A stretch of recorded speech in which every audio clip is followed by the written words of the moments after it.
Bonjour mes chers élèves de terminale, on va expliquer ce que c'est que la loi binomiale. Alors c'est parti.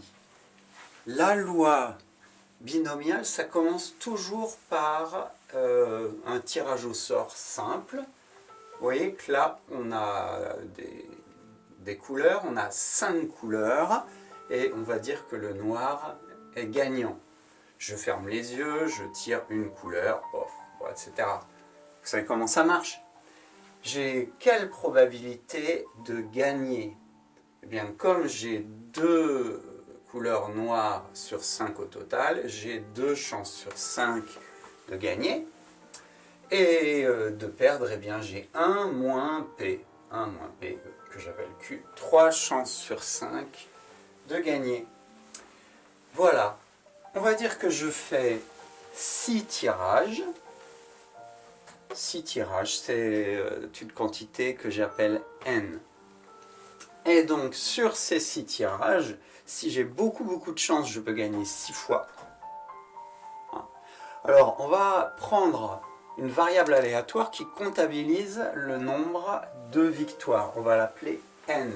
Vous voyez là, cette grosse formule qui fait peur avec des lettres partout, on ne comprend pas. Eh bien, là, mon job, ça va être de vous faire passer de là, qui est facile à comprendre, à ça, qui a l'air moins facile. Hein.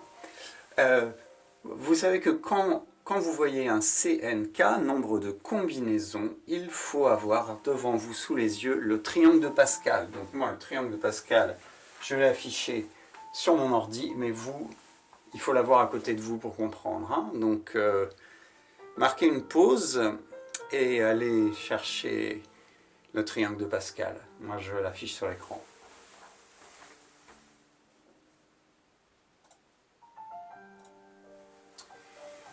Voilà. Alors, donc, on a dit que comme on tire 6 fois, on peut gagner 6 fois. C'est-à-dire que notre variable n qui indique le nombre de gains, eh bien, on peut gagner 6 fois. On peut avoir n égale 6, n égale 5, etc. n égale 1, voire même n égale 0. Et la loi binomiale, la probabilité de cette loi, elle est donnée par cette formule ici. Alors, on va voir qu'en fait, c'est pas si dur. On va se demander déjà quelle est la probabilité, par exemple, de gagner 5 fois. Hein? On prend cette formule. Quelle est la probabilité que le nombre de victoires soit égal à 5? Quelle est la probabilité que n soit égal à 5? Eh bien, on décode cette formule. Nombre de combinaisons, déjà, le n c'est 5, hein. C'est 6, pardon, n c'est 6, voilà, 6, et le k c'est 5. Donc la probabilité que n soit égale à 5, elle passe par le nombre de combinaisons de 5 éléments pris parmi 6. Et ça, vous savez que c'est le triangle de Pascal qui nous donne cette combinaison. Donc je vais regarder sur mon triangle de Pascal combien y a-t-il de façons de tirer 5 éléments parmi 6. Et vous faites de même.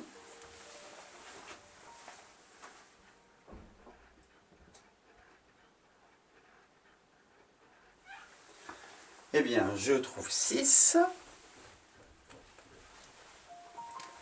Ça, c'est égal à 6. Hop. Fois quoi? Fois P. P égale 2 cinquièmes. 2 cinquièmes à la puissance combien? À la puissance K. C'est le même que ce K-là. C'est le même que ce K-là. Donc, puissance 2 cinquièmes puissance 5. Fois Q. Q, c'est la probabilité de perdre. C'est 3 cinquièmes. Fois 3 cinquièmes, à quelle puissance? N moins K. Alors, N c'était 6, K c'était 5, N moins K ça fait 1. Voilà. Donc il suffit que je prenne ma calculatrice pour faire 6 fois 2 cinquièmes à la puissance 5 fois 3 cinquièmes à la puissance 1. Je ne vais pas vous apprendre à faire ça. Vous savez le faire. Hein.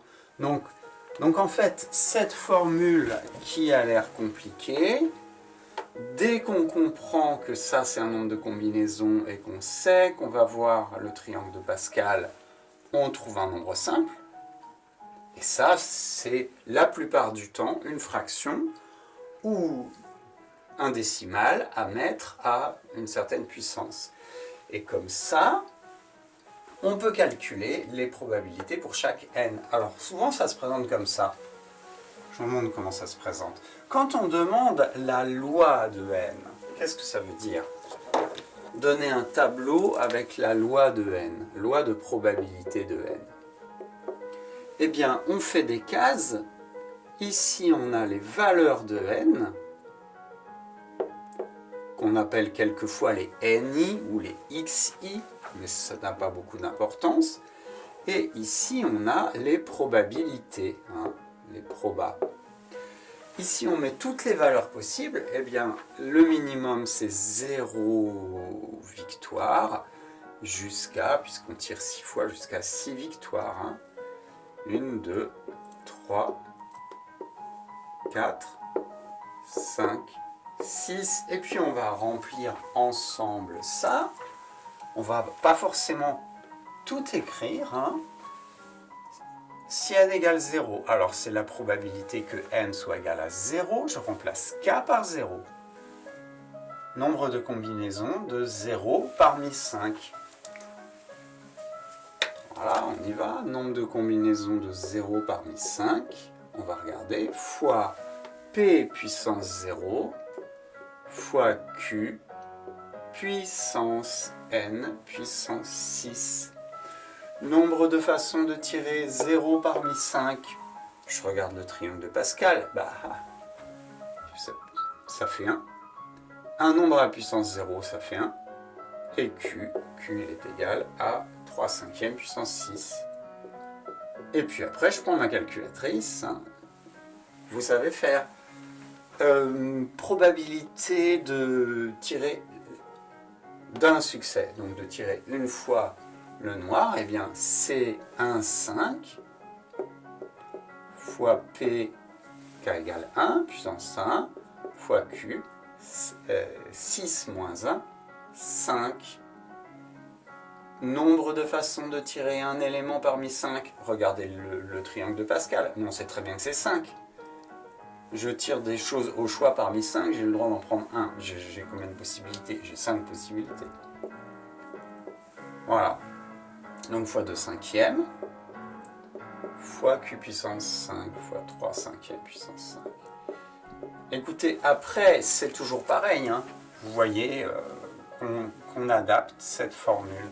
J'espère que vous avez bien compris. Si vous n'avez pas tout compris, envoyez-moi un petit message. À bientôt.